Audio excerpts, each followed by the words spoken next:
നമസ്കാരം പ്രിയ മിത്രങ്ങളെ. ഇന്ന് ഞാൻ പറയാൻ പോകുന്ന കഥയിലേക്ക് എന്റെ നല്ലവരായ എല്ലാ സുഹൃത്തുക്കളെയും ഹാർദവുമായി സ്വാഗതം ചെയ്യുന്നു. നമുക്ക് കഥയിലേക്ക് കടക്കാം. പത്തനംതിട്ട ജില്ലയിലുള്ള മലയോര മേഖലയിലെ ഒരു ചെറിയ കവല. പറയാൻ അവിടെ കാര്യമായി ഒന്നുമില്ല. ഒരു ചെറിയ പലചരക്ക് കടയും പിന്നെ ഒരു മുറുക്കാൻ കടയും ഒരു ചായക്കടയും മാത്രം. സമയം രാവിലെ 7 മണി കഴിഞ്ഞതേയുള്ളൂ. ഡിസംബർ മാസം ആയതുകൊണ്ട് നല്ല തണുപ്പുണ്ട്. കവലയിലെങ്ങും ആരെയും കാണാനില്ല. ചായക്കട തുറന്നിട്ടുണ്ട്. കടയുടെ വരാന്തയിൽ ബെഞ്ചിൽ 5-6 പേരിയ്ക്കുന്നു. എല്ലാവരുടെയും കയ്യിൽ ആവി പറക്കുന്ന ചായ ഗ്ലാസ് ഉണ്ട്. എല്ലാവരും തണുപ്പിൽ നിന്ന് രക്ഷപ്പെടാൻ ഒരു ഷീറ്റ് കൊണ്ട് പുതച്ചിട്ടുണ്ട്. അവർ കൊച്ചുവർത്തമാനവും പറഞ്ഞങ്ങനെ ഇരിക്കുകയാണ്. ഒരു വിത്തൗട്ട് ചായ.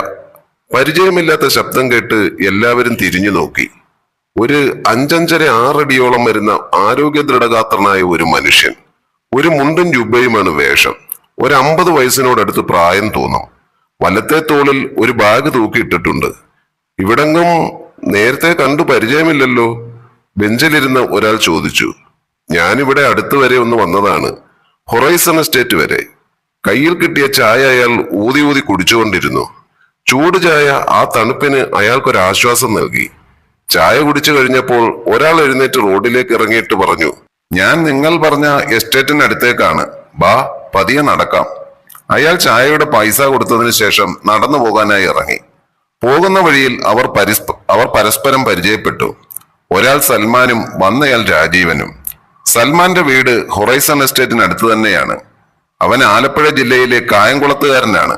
അവന്റെ ബാപ്പ ഇങ്ങോട്ട് കുടിയേറിയതാണ്. സൽമാൻ ജനിച്ചത് ഇവിടെ വന്നതിന് ശേഷമാണ്. അവന് ഒരു ജ്യേഷ്ഠൻ മാത്രമേ ഉള്ളൂ. അവന്റെ ബാപ്പായും ഉമ്മായും ഒക്കെ മരിച്ചു. സൽമാന്റെ ബാപ്പായും ഉമ്മായും ആ എസ്റ്റേറ്റിലെ ജോലിക്കാരായിരുന്നു. ഹൊറൈസൺ എസ്റ്റേറ്റിലെ കേശവൻ മുതലാളി എല്ലാം നോക്കി നടത്തിയ കാലം വരെ അവിടെ അവർക്ക് സ്വർഗമായിരുന്നു. കേശവൻ മുതലാളി ഇപ്പോൾ സ്ട്രോക്ക് വന്ന് ഒരു വശം തളർന്ന് കിടപ്പാണ്. ഇപ്പോൾ വേറെ ചിലരൊക്കെയാണ് എസ്റ്റേറ്റ് ഭരിക്കുന്നത്. കേശവൻ മുതലാളിക്ക് 2 പെൺമക്കളാണ്. കേശവൻ മുതലാളിയുടെ ആദ്യ ഭാര്യ മരിച്ചുപോയി.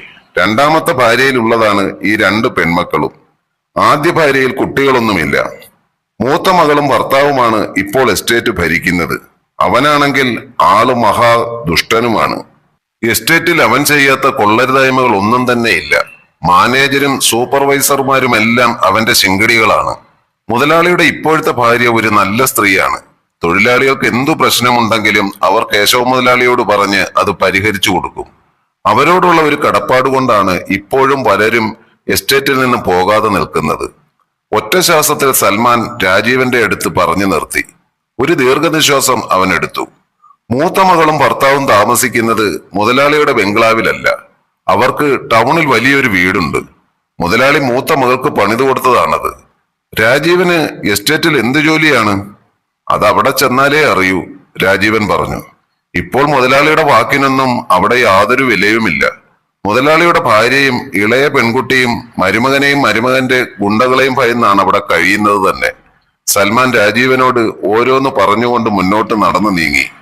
രാജീവന്റെ വീട് ശാസ്താംകോട്ടയിൽ ആഞ്ഞിലിമൂട് എന്ന സ്ഥലത്താണ്. അവിടെ അറിയപ്പെടുന്ന ഒരു കൊച്ചു റൗഡിയെന്ന് വേണമെങ്കിൽ പറയാം. ശാസ്താംകോട്ട സ്റ്റേഷനിലെ പല തല്ലുകേസിലെയും പ്രതി. പക്ഷേ പുള്ളിക്കാരനൊരു സ്വഭാവമുണ്ട്. തന്റെ സ്വന്തം ആവശ്യത്തിനായി ഇതുവരെ ആരെയും തല്ലിയിട്ടില്ല. നാട്ടുകാരുടെ എന്തു പ്രശ്നമുണ്ടെങ്കിലും കക്ഷി കയറി ഇടപെടും. ഇനി ഏത് രാജാവാണെന്ന് പറഞ്ഞാലും അടി കൊടുക്കേണ്ടടുത്ത് അവൻ അടി കൊടുത്തിരിക്കും. അതാണ് രാജീവന്റെ ഒരു പ്രകൃതം. ഡിഗ്രി വരെ പോയി പഠനം പൂർത്തിയാക്കി. പ്രായം ഇത്രയൊക്കെ ആയിട്ടും പെണ്ണൊന്നും കെട്ടാതെ ചേക്കാളയായിട്ട് നാട്ടുകാരുടെ കാര്യവും നോക്കി നടക്കുകയാണ് പാവം പിടിച്ചവൻ. ചിലർക്ക് അവൻ ഗുണ്ടയായിട്ട് തോന്നുമെങ്കിലും മറ്റു ചിലർക്ക് അവൻ സത്യസന്ധനും പാവവുമാണ്. പിന്നെ ചില സ്ത്രീകളുടെ ആരാധ്യ പുരുഷനുമാണ് രാജീവൻ. പല സ്ത്രീകളുമായിട്ടും ആശാന് വഴിവിട്ട ബന്ധമുണ്ടെന്ന് നാട്ടുകാരിൽ പലർക്കും അറിയാം. ഒരു ചായ കുടിക്കാൻ വേണ്ടി ചായത്തോട്ടം വിലയ്ക്ക് വാങ്ങേണ്ട കാര്യമില്ലല്ലോ. രാജീവേ, ദോണ്ടേ അക്കാണുന്നതാണ് കേശവ മുതലാളിയുടെ ബംഗ്ലാവ്, സൽമാൻ പറഞ്ഞു. ഈ റോഡിന്റെ അപ്പുറവും ഇപ്പുറവും എല്ലാം എസ്റ്റേറ്റ് വകയാണ്. എല്ലാം കൂടി ഒരു 10-2000 ഏക്കർ കൂടുതലുണ്ട്. ഇത്രയും പറഞ്ഞിട്ട് ഒരു ഇടവഴിയിലേക്ക് സൽമാൻ തിരിഞ്ഞു. എനിക്ക് ഇനി ഇതിലെയാണ് പോകേണ്ടത്. നമുക്ക് വീണ്ടും കാണാം. അതും പറഞ്ഞ് സൽമാൻ നടന്നു നീങ്ങി. രാജീവൻ ചിരിച്ചുകൊണ്ട് തലകുലുക്കി. നിരനിരയായി നിൽക്കുന്ന തേയിലച്ചെടികൾക്കിടയിലൂടെ വളഞ്ഞു വളഞ്ഞു പോകുന്ന റോഡുകൾ, എല്ലാം ഗ്രാവൽ റോഡുകളാണ്. കുറച്ചു ദൂരെ കാണുന്ന ബംഗ്ലാവിലേക്കൊന്ന് നോക്കിയ ശേഷം രാജീവൻ മുന്നോട്ടേക്ക് നടന്നു. രാവിലെ കോട അടങ്ങുന്നതിന് മുൻപ് പെണ്ണുങ്ങൾ തേയിലത്തോട്ടത്തിൽ കുളുന്തു നുള്ളാനായിട്ട് ഇറങ്ങി.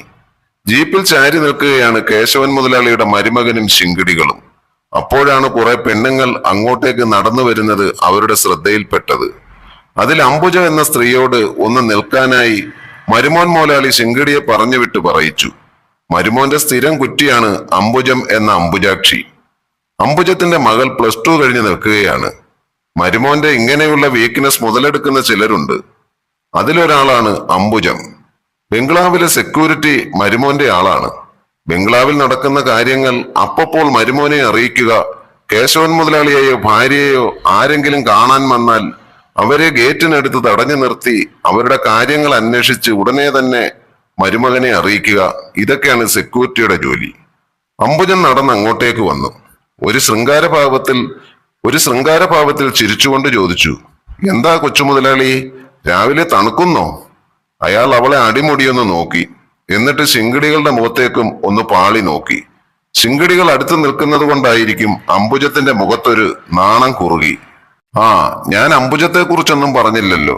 അംബുജത്തിന് ഒറ്റ മകളാണ്. അംബുജത്തിന്റെ ഭർത്താവ് നേരത്തെ മരിച്ചുപോയി. അംബുജത്തിന്റെ കെട്ടിയവനെ കൊച്ചുമുതലാളി തട്ടിയതാണെന്നാണ് അവിടെയൊക്കെ ഒരു ശ്രുതിയുള്ളത്. അംബുജത്തെ കണ്ടു കഴിഞ്ഞാൽ ഒരു 38-40 വയസ്സ് പ്രായം വരും. കരിവീട്ടിയിൽ കടഞ്ഞെടുത്തതുപോലെയുള്ള രൂപം. കൈലിയും ബ്ലൗസുമാണ് വേഷം. ഒരു തോർത്ത് തോളിൽ കൂടിയിട്ട് ഫ്രണ്ട് വശം മറച്ചിട്ടുണ്ട്. എങ്കിലും ആ മുന്നഴകും വിരിഞ്ഞു നിൽക്കുന്ന ആ പിന്നഴകും ആരെയും ആകർഷിക്കുന്നതായിരുന്നു. എന്താടി നിന്ന് ചിണുങ്ങുന്നത്? നീ ഇന്ന് ജോലിക്കിറങ്ങണ്ട. എന്തോ എനിക്കൊരു വല്ലായിക പോലെ. നീ വീട്ടിലേക്ക് പോയിക്കോ, ഞാൻ അങ്ങോട്ടേക്ക് വരാം. ദേഹത്തെല്ലാം ശകല എണ്ണയിടണം. ഇത് കേട്ടപ്പോൾ അംബുജത്തിന്റെ മുഖം സന്തോഷം കൊണ്ട് വിടർന്നു. അതിന് കാരണവുമുണ്ട്. അത്യാവശ്യത്തിന് സുഖവും കിട്ടും. നോക്കിക്കണ്ട് പറയുന്നത് പോലൊക്കെ ചെയ്താൽ കൈ നിറച്ചു പണവും കിട്ടും. അംബുജൻ ചിരിച്ചുകൊണ്ട് തിരിഞ്ഞ് തന്റെ കുടിയിലേക്ക് നടന്നു. കൊച്ചുമുതലാളി ശിങ്കടികളെ തോട്ടത്തിലേക്ക് പറഞ്ഞു വിട്ടിട്ട് ജീപ്പും എടുത്തുകൊണ്ട് അംബുജത്തിന്റെ പുറകെ പതുക്കെ പോയി. അപ്പോഴാണ് രാജീവൻ സെക്യൂരിറ്റിയോട് ഒരു കള്ളവും പറഞ്ഞ് നേരെ ബംഗ്ലാവിലേക്ക് കയറി ചെന്നത്. കേശവ മുതലാളിയുടെ ഭാര്യ അങ്ങോട്ടേക്ക് ഇറങ്ങി വന്നു. അവൻ സ്വയം പരിചയപ്പെടുത്തി. കോട്ടൺ നൈറ്റിയിൽ പൊതിഞ്ഞ ഒരു കിടിലൻ രൂപം. കേശവ മുതലാളിയുടെ മകളായിരിക്കണം, അവൻ മനസ്സിലോർത്തു. അവർ പരിചയപ്പെടുത്തി. ജയശ്രീ കേശവ മുതലാളിയുടെ 2ാം ഭാര്യയാണ്. ബാ, കയറി ബാ. അവൻ അകത്തേക്ക് കയറി. സെറ്റിയിൽ ഇരിക്കാൻ പറഞ്ഞിട്ട് ജയശ്രീ ചായ എടുക്കാൻ അകത്തേക്ക് പോയി. അകത്തേക്ക് നടന്നു പോകുന്ന ജയശ്രീയുടെ ആ രൂപം നോക്കി അസ്തപ്രജ്ഞനായി അവനിരുന്നു. അവന്റെ മനസ്സിൽ എന്തൊക്കെയോ കണക്കുകൂട്ടി. കുറച്ചു കഴിഞ്ഞ് അവർ ചായയുമായി രാജീവന്റെ അടുത്തേക്ക് വന്നു. എനിക്ക് മുതലാളി ഒന്ന് കാണണം, രാജീവൻ പറഞ്ഞു. അതിനെന്താ, ചായ കുടി. അണ്ണൻ കിടക്കുക. അണ്ണന് സുഖമില്ലാതായിട്ട് 2 വർഷം കഴിഞ്ഞു. ഇവനെ എങ്ങനെയെങ്കിലും ഇവിടെ ജോലിക്ക് നിർത്തണം.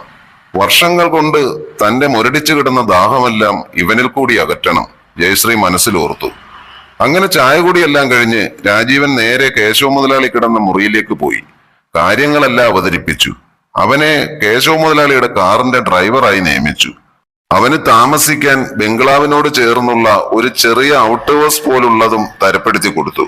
ഇതെല്ലാം കണ്ട് മനസ്സ് നിറയെ സന്തോഷവുമായി ഒരാൾ അവിടെയെല്ലാം ഓടി നടക്കുന്നുണ്ടായിരുന്നു. ജയശ്രീ, കേശവ മുതലാളിയുടെ 2ാം ഭാര്യ.